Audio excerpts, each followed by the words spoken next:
Je ne peux pas croire que ce que nous avons vécu disparaisse un jour dans le néant. François ne savait pas pourquoi cette phrase lui traversa l'esprit à ce moment-là. C'était une idée, un son, une lumière fulgurante et douce qui s'imposa lentement comme une évidence. Un peu comme la caresse du vent d'ouest le soir lorsque le soleil se couche et que les premières fraîcheurs de la nuit nous enveloppent paisiblement.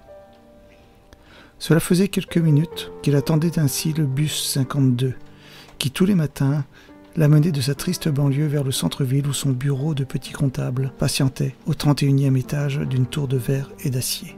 Il se levait chaque jour à 6 heures précises, ramené à la vie par le bruit grésillant d'un radio-réveil dont la coque en plastique, jadis blanche, avait jauni avec le temps.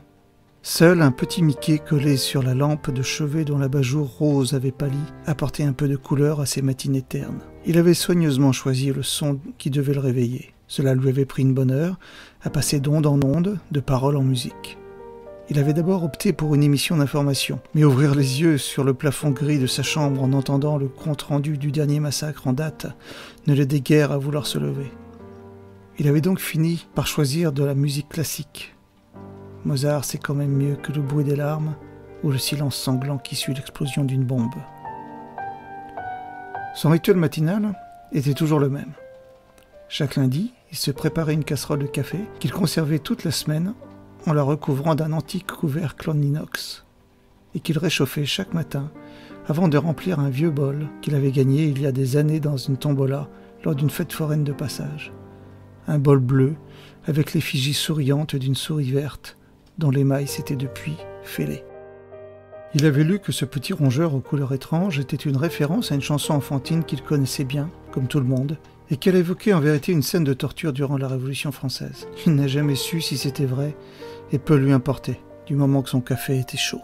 Puis il trouvait dans une vieille armoire bancale, qu'il avait héritée d'une tante morte centenaire, un pantalon gris, une chemise blanche anonyme, qu'il agrémentait, summum de l'extravagance, d'une cravate bleu marine carrelée de petits pavés roses. Il disposait ainsi de 5 tenues identiques, une pour chaque jour de la semaine.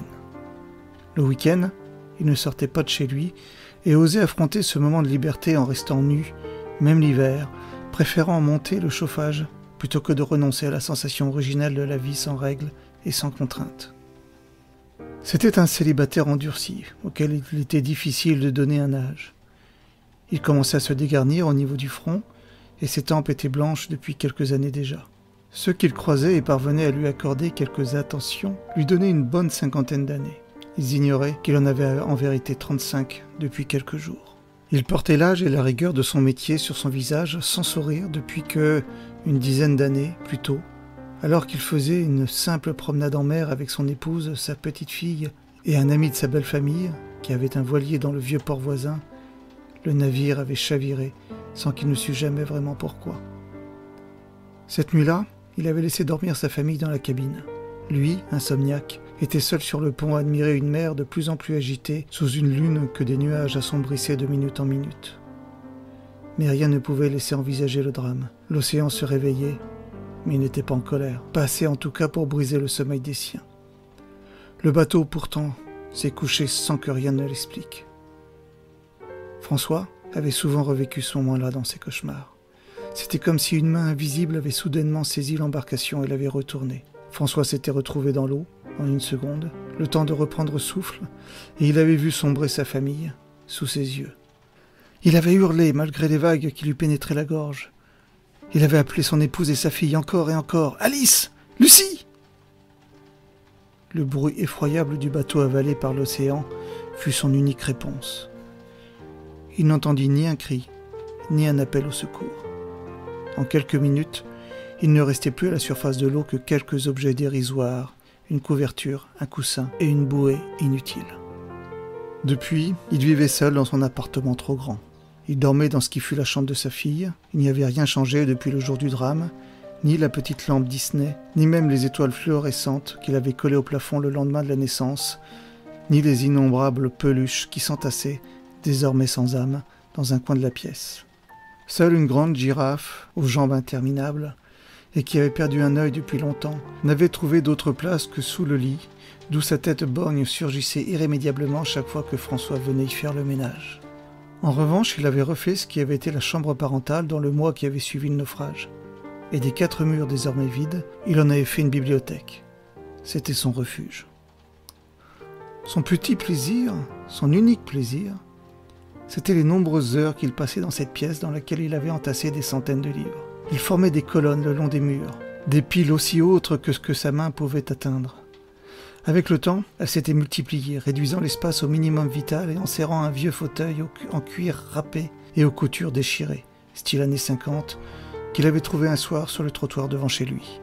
C'était là qu'il passait ses week-ends à tenter d'oublier la chevelure blonde et les yeux verts de sa fille.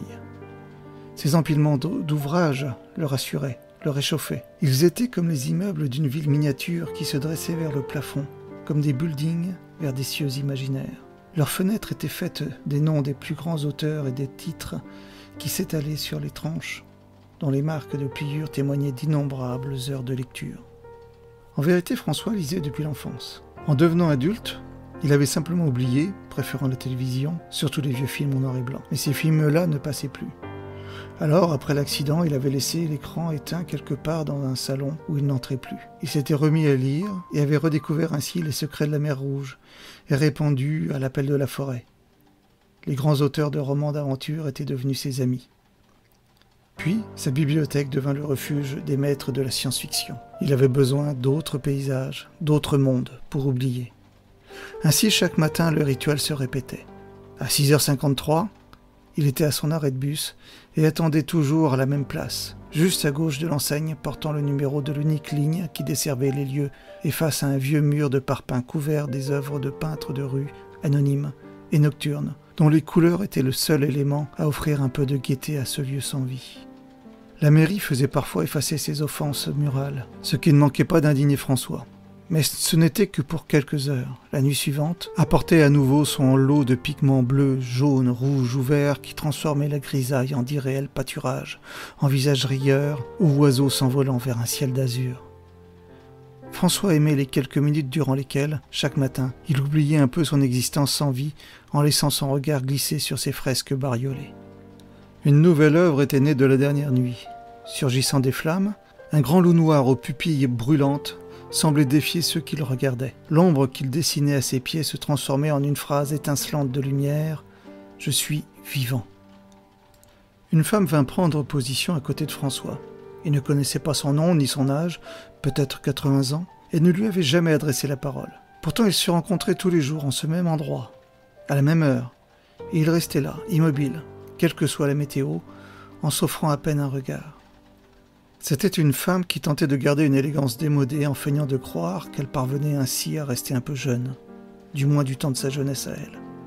Un jean trop serré, des souliers au vernis craquelé, un chemisier dont les imprimés variaient avec les saisons et dont le choix était d'ailleurs ce qui avait d'abord attiré l'attention de François. Il avait remarqué que cette vieille dame s'affichait toujours en opposition avec la période de l'année. Un chemisier couvert de cerises en hiver, un autre uniformément gris au cœur de l'été. François ne pensait pas vraiment à elle. Il l'oubliait aussitôt monté dans le bus, d'autant qu'il s'asseyait systématiquement à l'avant et elle à l'arrière, et descendait avant lui. Mais quand elle arrivait le matin, il avait pris le réflexe de poser son regard sur le chemisier du jour. Et ce jour-là, en ce début du mois de mars frileux, elle resplendissait enveloppée d'un vert émeraude vif, finement terminé au col par une légère dentelle. À cette heure-là, le bus avait rarement du retard. François, comme d'habitude, laissa passer la vieille dame, puis il alla s'asseoir à l'avant, sur le premier fauteuil à la droite du chauffeur. Le trajet durait environ 35 minutes. L'immense pare-brise offrait une vue dégagée sur la route, et François pouvait ainsi laisser son regard remonter les rues qui le menaient vers le centre-ville et les quartiers d'affaires. Tout commençait par les voies étroites, sinueuses et vides de sa banlieue grise. Puis rapidement, des boulevards aux lampadaires au design improbable s'emplissaient de voitures et de piétons pressés. L'itinéraire avait changé depuis 2 ans. Avant, il passait près du Vieux-Port et François aimait apercevoir l'océan. Mais depuis qu'un violent incendie avait ravagé une partie du vieux quartier voué à la destruction, près de cet ancien port, la route avait été déviée pour s'en éloigner un peu plus. Désormais, il ne voyait plus que les grues immenses qui bâtissaient un nouveau centre commercial, là où autrefois dansaient celles qui déchargeaient les navires à leur retour du bout du monde. Les journaux locaux affichaient parfois à la une photographie du complexe qui grandissait à la place des ruines détruites par les flammes. Ces formes futuristes étaient censées rappeler les vagues marines, transformées en squelettes d'acier. Le bus déposait François à quelques mètres à peine de l'entrée de l'immeuble abritant son bureau, mais pas ce jour-là. Visible de loin, le trajet se terminait par une immense ligne droite. Des gyrophares de police palpitaient au cœur des vagues de fumée blanche qui semblaient envelopper la base de la grande tour dont l'aspect lui parut soudainement si peu familier. On fit descendre les passagers 2 arrêts plus tôt. François continua à pied, intrigué et inquiet par ce que pouvaient bien masquer ces volutes dont l'odeur âcre, poussée par une légère brise, lui irritait la gorge. Il parvint ainsi à l'entrée de la vaste place qui s'étalait au pied de l'immeuble, mais un barrage de policiers en bloquait l'accès. Il tenta d'expliquer à l'un d'entre eux, une sorte d'homme robot dont seul le regard bleu laissait encore apercevoir un peu d'humanité sous une armure médiévale et technologique, qu'il travaillait dans la tour et que son chef l'attendait. Mais le regard se détourna de lui en silence. François comprit qu'il ne passerait pas. Il fit alors quelques pas en arrière et, en espérant un meilleur point de vue sur les événements, il monta sur un banc de béton et sur la pointe des pieds, le cou tendu, chercha à percer la fumée des lacrymogènes. Il ne devinait que des silhouettes qui allaient et venaient, des ombres qui couraient, tombaient et reculaient devant la masse policière, au rythme des grenades et des cris. Mais il ne parvenait pas à comprendre les slogans qui, parfois, voulaient dominer la mêlée. Le vent ne portait jusqu'à lui que quelques mots auxquels il ne réussissait à donner sens. Puis tout s'arrêta. Les explosions, les hurlements, les menaces. Et en quelques secondes, les gaz se dissipèrent, laissant apparaître entre les nuées l'entrée de son entreprise devant laquelle une rangée impénétrable de policiers faisait barrage. Le silence avait repris place et les manifestants semblaient avoir disparu. Puis, une mélodie, une voix douce, un chant. Avançant de nulle part, une jeune fille blonde, à peine 15 ans, vint se poster devant les policiers.